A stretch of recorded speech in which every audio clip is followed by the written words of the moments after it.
আসসালামু আলাইকুম, সবাইকে অনেক অনেক শুভেচ্ছা জানাই আমার গার্ডেন চ্যানেলের পক্ষ থেকে। আশা করি সবাই ভালো আছেন। আপনারা হয়তো ভাবছেন আজকে কিচেনে কেন, কিন্তু কিচেনে আমি চলে এসেছি কারণ আমার গাছ সংক্রান্ত ব্যাপার নিয়েই আমি কিচেনে এসেছি। এখানে আমি দুটো বড় বড় পেঁয়াজ কেটে নিয়েছি আর কিছু লঙ্কা দিয়ে দিলাম। আমি একটা পেস্ট বানাবো। আজকে আমি গাছে দেওয়ার জন্য একটা ফাঙ্গিসাইড লিকুইড প্রস্তুত করব ঘরোয়া হিসাবে।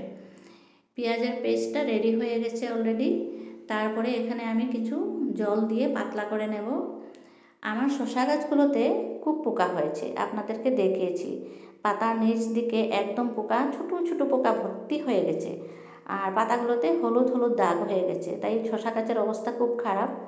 আর আমার কিছু ভিউয়ার্সরাও আমাকে পরামর্শ দিয়েছেন, আর আমার নিজের দিদিও পরামর্শ দিয়েছেন এভাবে করে একটা ফাঙ্গিসাইড বানিয়ে গাছে দিয়ে দেখতে।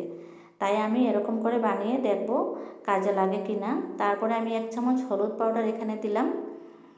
হলুদ পাউডারটা দিয়ে চামচ দিয়ে পানিটা খুব সুন্দর করে মিক্স করে নিচ্ছি। এই হলুদ পাউডারটা খুব কাজে লাগে। আমি একবার ফুল গাছেও দিয়েছিলাম, ফুল গাছে কিছু পোকা হয়েছিল, তখন খুব কাজে লেগেছে। তারপরে এখানে আমি একটা ডিটারজেন্ট পাউডার দেব, যেটা আমাদের ঘরে ইউজ করা হয় কাপড় ধোয়ার কাজে। যে কোনো ডিটারজেন্ট পাউডার এগুলোতে দেওয়া চলবে।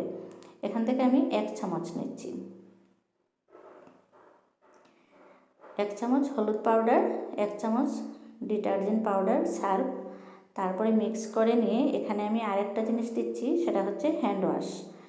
ঘরে যেটাই হ্যান্ড ওয়াশ থাকে সেটা দিলে চলবে। আমাদের ঘরে যেটা ছিল সেটা থেকে আমি 2-3 ফোঁটা মিক্স করে নিচ্ছি। এই 3টা জিনিস আমি মিক্স করে নিলাম, ডিটারজেন্ট, হলুদ পাউডার আর হ্যান্ড ওয়াশ, আর পেঁয়াজ আর লঙ্কার পেস্টের সাথে। তারপরে জলটা একটু পাতলা করে নিয়ে আমি একটা ছোট্ট সাইজের স্প্রে বোতলে ভরিয়ে নিলাম। তারপরে বড় সাইজের একটা আছে, ওটাতেও ভরে নিয়েছি। এখানে আরেকটু পাতলা করে দিয়েছি, বাকি গাছগুলোতেও আমি একটু স্প্রে করে দেব। গাছের অবস্থা খুব খারাপ, রৌদ্রের সময় গাছগুলো একদম টলে গেছে। আর পাতার নিচটা দেখুন কত ছোট ছোট পোকা, পোকার ডিম রয়েছে। ছোট স্প্রে বোতল দিয়ে আমি একটু একটু করে স্প্রে করে দেব। এখানে কিন্তু খুব বেশি দেওয়া চলবে না, বেশি দিলে গাছের ক্ষতিও হয়ে যেতে পারে।